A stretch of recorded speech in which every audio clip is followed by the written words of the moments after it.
Umnyaka omutsha kini lonke sapho lweZimbabwe. Happy New Year to you all. Siyambonga uThixo osichaphise u2021, umnyaka obuchisa, umnyaka oqalise ngolaka. U2020 siyambona samqalisa kuhle, kwaqalisa ukusitshintshela sesiphakathi kubo March. Kodwa u2021 uhle vele waqala ngesivunguzane, waqala echisa, salahlekelwa izihlobo, safelwa ngabangane, safelwa ngabantwana. Kodwa sesimchaphile, siyambonga uThixo onguye oselusileyo. Simqalile ke u2022, kasikwazi ukuthi yena usiphatheleni. Kodwa ke siza kweyama sicatshe kuye uThixo ngoba nguye kuphela ogcina ukuphila kwethu. Now u2022 mfuna simqale sisebenzisa umdlalo wabantwana. Abantwana balomdlalo, angazi lina abanye kodwa ke thina sawudlala lo umdlalo. Umdlalo kamacatshelana. Abanye bahamba bayecatsha, abanye badinge. Kwesinye isikhathi nxa befuna ukuza ukuthi licatshe ngaphi bayabuza ngaboma bathi sibuye. Lingasabela bahle bakwazi ukuthi licatshe ngaphi. Kodwa ke ngokwazi ukuthi nxa bebuza ukuthi sibuye badinga ukwazi ukuthi lingaphi, liyathula lithi zwi. Wona lumdlalo wawudlalwa kakhulu ebusuku, lemini lalingawudlala nxa sale seliswele into yokwenza, kodwa kakhulu wawudlalwa ebusuku. Ache-ke licatshe badinge baswele, nxa sebehlulekile selithutsha-ke lina lithi Umaz'velela, kungani kuyi-chorus, kungani kuyingoma, selihlabela litshengisa ubungcithi lobuqhawe lokuthi licatshile, badinga, baswela, selisenza Umaz'velela. Na mfuna ke siboleke lesi sihloko namhlanje sisebenzisa nxa siqala umnyaka omutsha. Mfuna siqale umnyaka omutsha ngesihloko sokuthi siyathutsha ke khathesi. Sithi thina Umaz'velela. Now nxa kwakusenzwa njalo abanye bazaqakeza, lani liqakeze, seligiya ngoba litshengisa ubungcithi lokuphumelela kwenu, licatshe baliswela. Kodwa kasisebenziseke lesi sihloko sokuthi senza Umaz'velela. Kanti nxa kade kucatshwe kutheni, sicatshe kwenze njani? Hlobo ezithandekayo, ngendalo kusukisela ku-Adam, umuntu ngokona ewela esonweni wenza umacatshelana wabalekela uThixo. Kusukisela ku-Adam umhlaba uyagiqika, iminyaka iyedlula kuze fika kuleli banga esikilo. Impilo yethu impilo kamacatshelana. uThixo uthumile izikhulumi, uThixo ulisebenzisile ivangeli ukubana abantu kabamenyezwe, kababizwe, basuke ekucatsheni beze kuThixo. Nxa uthi uyakhangela impilo esiyiphilayo, impilo yokucatsha, impilo yokubalekela uThixo, impilo yokuhlala egangeni, impilo yemzini. Ngithatha incwadi yamaHubo. AmaHubo isahluko u27 ivesi ngelika4. Psalm 27 verse 4. One thing have I desired of the Lord, that I will seek after. Okay, ngiqalise kutsha futhi. One thing that I have desired of the Lord, that I will seek after, that I may dwell in the house of the Lord all the days of my life, to behold the beauty of the Lord and to inquire in his temple. Lapha obhala isihlabelelo lesi, isihlabelelo sika Davida, uthi kulento eyodwa engichisa ngaphakathi, engiloyisa ngomoya wami wonke, ukubana ngihlale endlini kaThixo izinsuku zonke zokuphila kwami, ngikhangele ngibuke ubuhle bukaThixo endlini yakhe. uDavida uthi ngilesiloyiso, uDavida uthi ngilesifiso. Uvela ngaphi Davida? uDavida inkosi. Uvela ngaphi Davida? Wayengumalusi. Uvela ngaphi Davida? Wayengumhlabeleli. Uvela ngaphi Davida? Konke ayekufuna empilweni wakwenza. Ngitsho lokuganga kwenhlotshana zonke uDavida wakwenza. Kodwa sihlangana laye lapha elesifiso.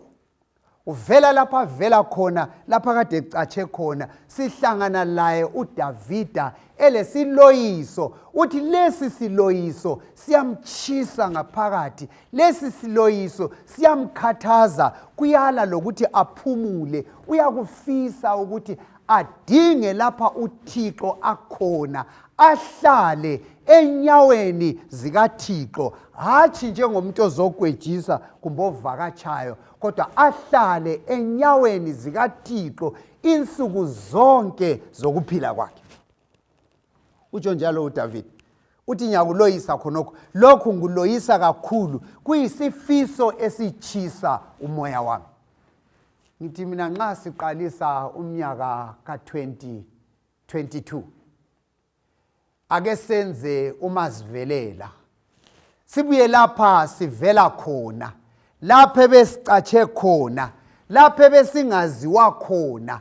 Kake kuchise ngaphakathi kwenhliziyo, ake kuchise ngaphakathi komoya wami, ngibe lesiloyiso esingenza ngingalali, ngibe lesiloyiso esingenza ngingaphumuli, ngiloyisa kuphela ukubona ubuso bukaThixo, ngihlale enyaweni zakhe, ngingaphindi ngisuke, ngingagwejiswa kwe-1 hour 2 hours okwe-2 days, kodwa ngihlale insuku zonke zokuphila kwami, liphume ilanga ngisenyaweni zikaThixo, likhwele liye phezulu ngisenyaweni zikaThixo, liyetshona lingene kunini entshonalanga ngisenyaweni zikaThixo, kuhlwe kube sebusuku ngilale enyaweni zikaThixo, ngingabe ngisasuka insuku zonke zokuphila kwami. Utsho njalo uDavida nxa ehlabela le ingoma, ulesiloyiso esimchisayo. Ngithi mina ngo-2022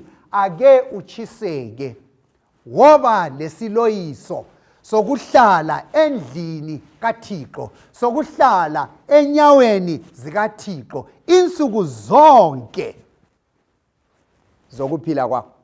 Nguye umaz'velela engithi kasimenzeni.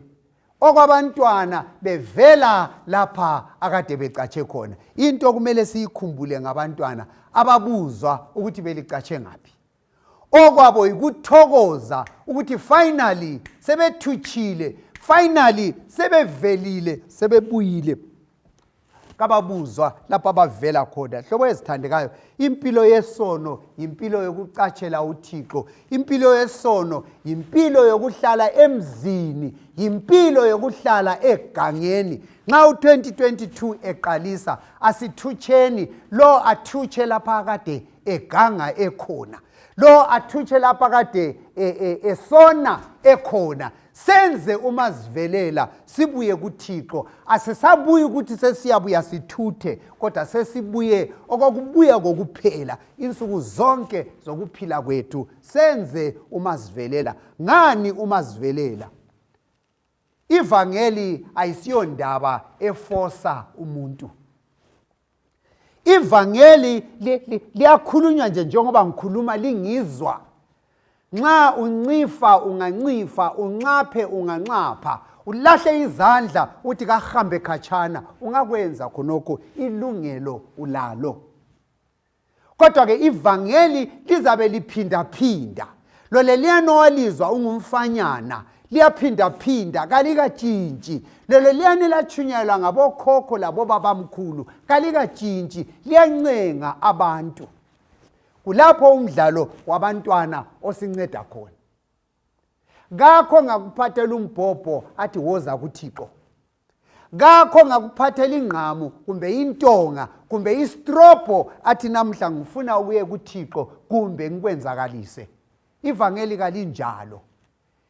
Liyangena endlebeni zendoda, emadodeni. limncenge ukubana ake usukume wenze umaz'velela ubuye kuThixo. Nxa indoda ingakhetha ukusukuma ithi hayi ngiyachiya konke sembuyela kuThixo, alidunyiswe igama likaThixo. Ngifisa u2022 abe ngumnyaka onjalo okuzaba lendoda ezachaya umaz'velela ibuye kuThixo. Mama ngabantu abahloniphekayo, amanina athandekayo, kodwa u2022 ake kube ngumnyaka lapha umama othile, othandekayo, ohloniphekayo, oza kuba lokuchiseka emoyeni wakhe wokuthi lo umnyaka ngifuna ukwenza umaz'velela ngibuye kuThixo. Inhlanhla yekhona uThixo kasoze akunike iphepha athi ake ulandise konke owake wakwenza ekuhambeni kwakho. Akalayo indaba enjalo uThixo. Abantwana benza umaz'velela siyabamukela lathi siqalise ukugiya labo ngoba babuyile ekhaya, basukile ekucatsheni kwabo. Itsho njalo indaba yanamhlanje ekuseni nxa siqalisa umnyaka omutsha.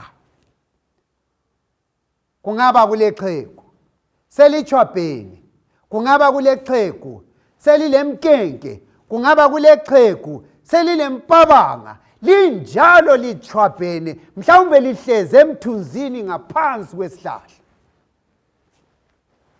Zinenge ezesabekayo angazilandisa zakhale inyembezi, kodwa umdlalo wabantwana usilamulela ukusenzela indaba enzima ibe lula. Abantwana bayamenza umaz'velela kube lokuthokoza, nampa babuyile ekhaya. Xhegu ndini, salukazi ndini, nanku umdlalo wabantwana ukuncenga ukuthi empilweni yakho kukade wasuka wahlamuka kuThixo, wahlanhlatha walingena iganga, kodwa umdlalo wabantwana uthi ake ube lokuchiseka ngaphakathi wenze umaz'velela uze kuThixo, ngoba nxa uthe weza kuThixo kulokuthokoza, ukukwamukela ukubana obehambile namhlanje ubuyile ekhaya. Ake ngithinte kancane ngempilo yemzini, ngempilo yokucatsha, ngempilo yokuhlamuka, ngempilo yokusuka ekhaya. Nxa ubala amazwi ahlakaniphileyo ngo14 ivesi ngelika 12, Proverbs 14 verse 12, uthi yena lapha ikhona indlela ebonakala kwangani yinhle emehlweni omuntu, kodwa yona leyo ndlela isiphetho sayo izindlela zokufa. iBhayibhili ayisoze ibale ithi ikhona indlela ethize iqambe leyo ndlela, ngoba abanye bazakweqa bathi seziqanjiwe ezenu kodwa ezethu kaziqanjwanga. Lapha kuthi khona ikhona indlela eyakho, uyayazi indlela oyinambithelayo obonakala ingani yinhle nxa uyenza leyo nto, kodwa nxa ucubungulula ukhangela iqiniso, nxa ukhangelisisa uphendla ukhangelisisa, iBhayibhili ithi indlela yakhona nxa uthi uyayikhangelisisa ekucineni kwayo kuzindlela zokufa. Hlobo ezithandekayo, inengi lethu kade sanhlanhlatha ngezindlela ezimbi. Inhlanhla esilayo ngobubi, ububi kabuzange bucatshele umuntu, kabuzange. Ububi bucacile busegcekeni, lanxa ubukhetha ubazi ukuthi lapha ngikhetha ububi. Lukuchaya uvalo lusakuchaya, uqinisele usaqinisela, uze uye ungabusaba le ndaba. Bakhona bakhuluma ulimi bathi bona uze uye untunye. Nxa usuntunyile ukwesaba into esabekayo kawusayesabi. Into embi isitshintshile, qala ukuchayisa ngovalo kuyinto embi, kodwa nxa usuntunyile awusela ndaba, futhi usungabobotheka uhlekelele usenza ingcekeza amanyala ngenxa yokubana usuzimisele ukuhlala khona.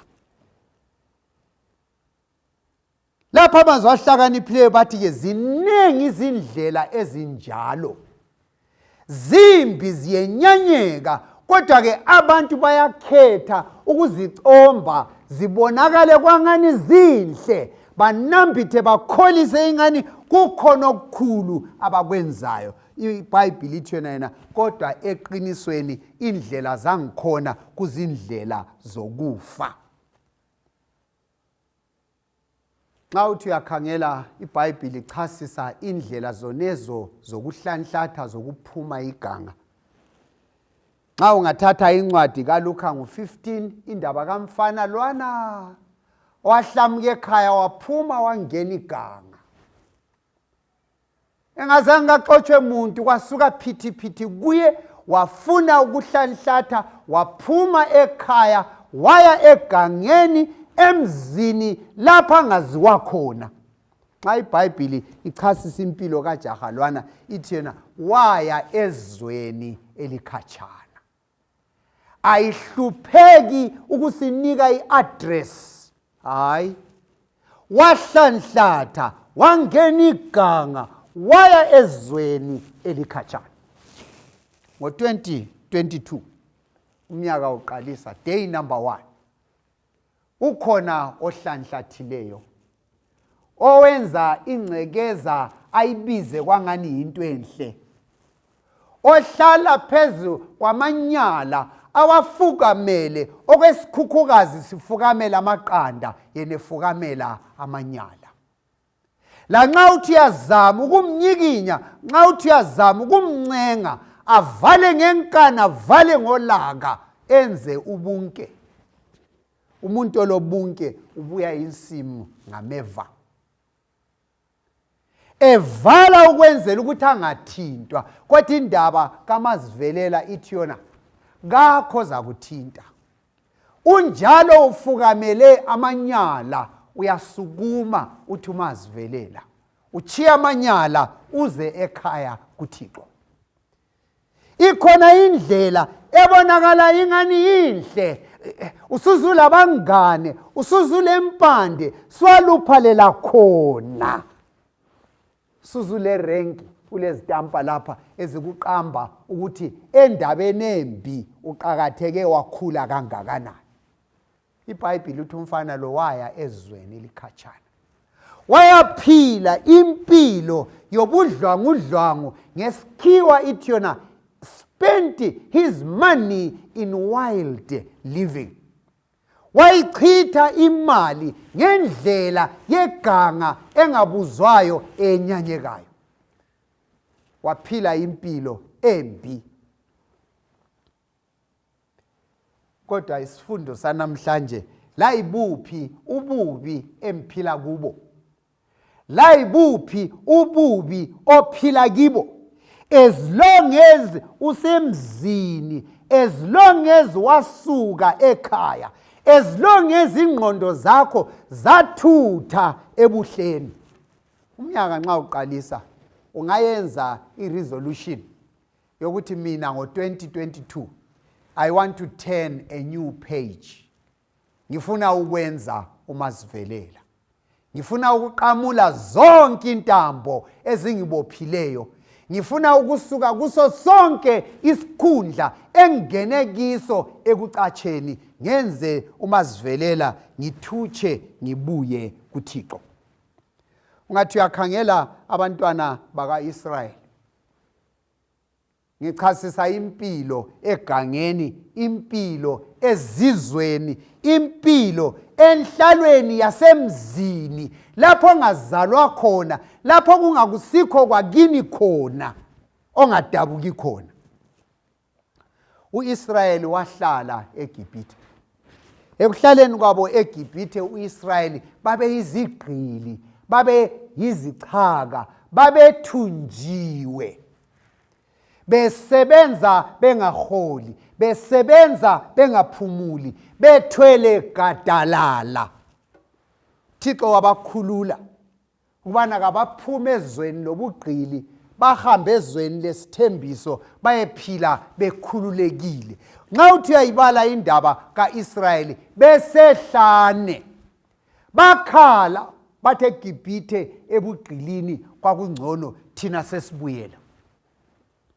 thina siyafuna ukubuyela eGibhithe okukaMosi lo Thixo wakhe lokhu asikusebenzi thina ebugqilini sesibuyela. Ungathi wena ebugqilini lalidubeka lisifa lilamba lichaywa likhawula, bathi kungcono ukuyahlala endaweni enjalo. Kwesinye isikhathi impilo yobugqili siyayikhetha ukuthi yiyo esiyifunayo. Impilo yokuhlupheka, impilo yasebubini siyayikhetha kwangani kukhona ubuhle. Ingqondo ziyachibilika, ingqondo ziyaphambana, abantu bakhethe ukuthi kungangcono sidubeke. Ekudubekeni kwakungcono. Hlobo ezithandekayo, indaba kaMaz'velela ithi yona ake usebenzise ingqondo. Ingcekeza.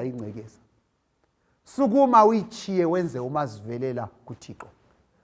Ukudubeka, suffering, emhlabeni okubusa khona uSathane. uSathane nguntando kayiphikiswa. uSathane ulodlakela, ulobubi uSathane. Indaba kaMaz'velela ithi yona ake unanzelele udlakela uSathane asiphethe ngalo.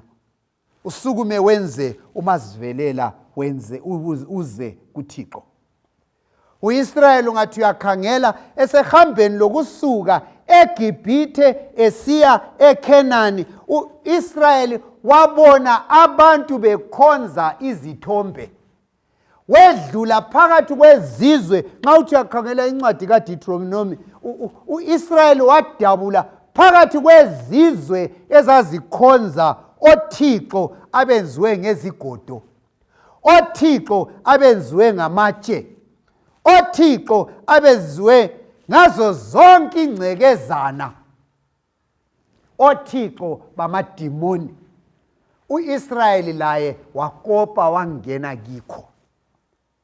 uThixo wesigodo uIsrayeli wamkhonza, uThixo welitshe uIsrayeli wamkhonza, ebhalwini uIsrayeli wakhonza. Ngitsho lamadimoni amadlozi wangena kuwo uIsrayeli wakhonza izinto ezenyanyekayo. Ungathi uyakhangela uIsrayeli wayelenhlanhla yokuhamba loThixo. Emini uThixo wayezibonakalisa ngeyezi elalibasitha, kutshengisa ukubana uThixo uphakathi kwabo. uIsrayeli wayelenhlanhla ukuthi ngobusuku uThixo wayeziveza ngensika yomlilo. Kwakulomlilo oma phambi kwabo, uhambe phambi kwabo, ulenga emoyeni ubakhanyisela. Presence of God. Kodwa uIsrayeli waflathela ubukhona bukaThixo. Wakhetha ukuphila impilo enyanyekayo. Wakhetha ukuphila impilo yokulahleka. Wakhetha ukuphila impilo ecatshileyo, esebubini, esedotini, ezibini, emanyaleni.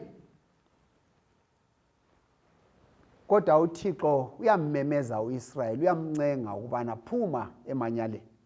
Hlobo ezithandekayo, ungabe wena uyagida amadlozi, kumbe ihumba, kumbe kuyini, mhlobo bani yedlozi. Kwesinye isikhathi agade aze agadana, elinye libhonga liyele, elinye libhonga liyele. uThixo uthi yena lahlela phansi wenze uMaz'velela ngo-2022. Kungabe wena upheka iChabhini, kungabe wena ule small house, kungabe wena ulazo zonke izinto ezicatshe kuwe wazifukamela, ngo-2022 sifuna ukwenza uMaz'velela, sisukume size kuThixo, siphume lapho besicatshe khona. Nxa usiza kuThixo, kuThixo kulempilo engunaphakade. Nxa uthi ambala uDuteronomy 30 uthathe ivesi ngelika-19 uthi yena lapha ngibekile phambi kwakho.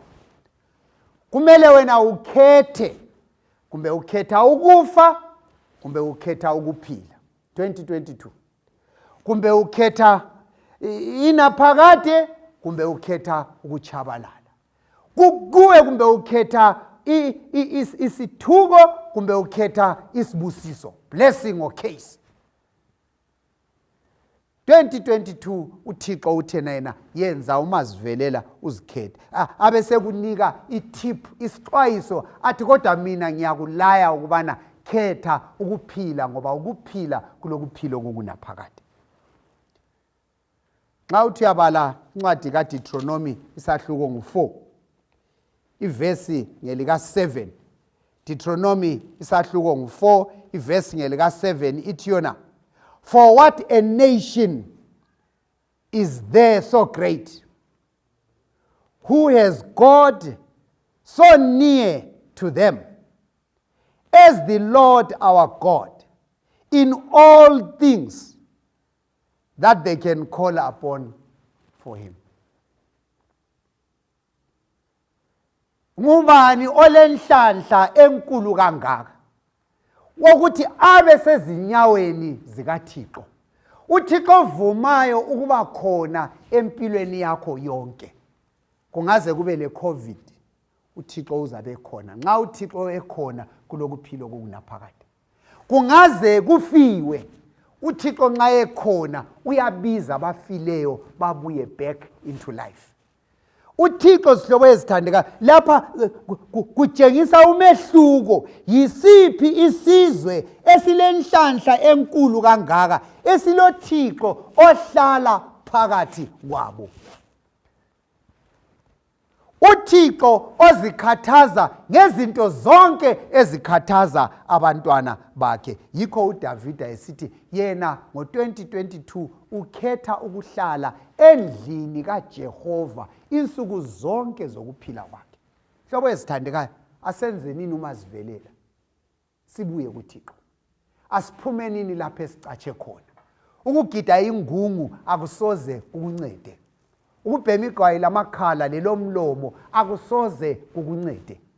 Ukuba lento zonke ezicatshileyo ezifihlwe nguwe ocabanga ukuthi ziyakunceda zona zingakuncedi akusoze kukuphathise. Abantwana babe kubona ukuthi kuhlala lapha abacatshe khona kakubancedi, babe senza umaz'velela. Kwesinye isikhathi umaz'velela bangamenza babuye kwabanye, sokuchithekwa, sokuhanjwa emakhaya, sokuyiwa lala, umdlalo usuphelile. Hlobo ezithandekayo, kade sacatsha.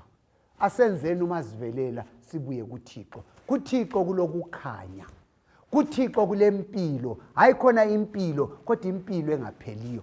kuThixo kulobuhle bonke esingabucabanga. kuThixo kulempilo engalamkhuhlane. kuThixo kulempilo angalankathazo, ngoba kuThixo kulokuphila okunaphakade. Asithandazeni baba wethu othandekayo okhona ezulwini nakhona pha elizweni. Siyabonga usichaphisile u2021. Banenge esimqalise silabo abasichiyileyo. Kodwa nangu u2022 siyambonga Thixo ukubana usinikile amehlo amhlophe ukubana simbone, simngene u2022. Baba othandekayo, sinike ingqobe, sivume ukuxexebuka kuyo yonke into embi esazifundisa kiyo. Sivume ukuza kuwe ngoba nguwe uThixo wasidalayo. Nguwe uThixo wasenza ngomfanekiso wakho. Nguwe uThixo osipompela umoya wokuphefumula. Nguwe uThixo owenza igazi lethu lijuluke. Nguwe uThixo obamba inyawo zethu zingapheli njengezicathulo. Nguwe uThixo ololonga imizimba yethu ingabi lama-pothole. Sifundise Nkosi ukuza kuwe sikuthande. Sifundise Nkosi ukusuka lapho esicatshe khona sibuyisane lawe, sihlale kuwe, sibe ngabantu bakho, wena ube nguThixo wethu. Siphathise Nkosi lanxa sikukhonza, singakukhonze kokutshontshela kodwa sikukhonze ngomoya langeqiniso. Yenza u2022 abe ngumnyaka obusisekileyo. Siyakhuleka Nkosi sicela, ngoba sicela ngalo igama elenkosi yethu Jesu Kristu. Amen.